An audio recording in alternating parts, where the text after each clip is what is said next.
Night. Almost 2 years after an 11-year-old boy was tasered in Prince George, a report into his care has been released. The BC representative for children and youth says years of neglect and abuse led up to the incident in his family home and in the care of the ministry.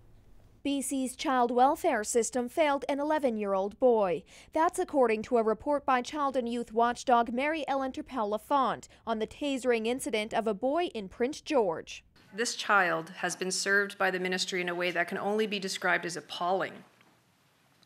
Certainly not the way a compassionate society should ever treat any child. The tasering incident happened in April 2011 when the boy was just 11 years old. The 84-page report details a sad and turbulent childhood leading up to that time. The sad reality of this report is that the tasering by the police of this boy at 11 years old is probably one of the least traumatic things that happened to him. Turpel-Lafont's report points to serious gaps in the child welfare system. Minister of Children and Family Development Stephanie Cadieux says work is being done to fix the problems.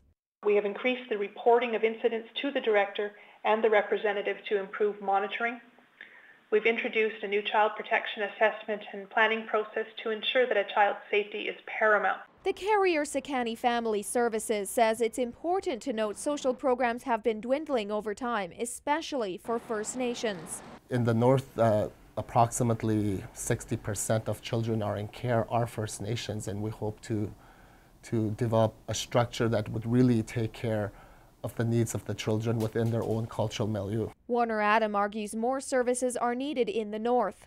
The minister says it's too early to see if any additional resources will be placed in northern BC, but says there will be a new 6-bed facility at the Maples Adolescent Treatment Centre in Burnaby.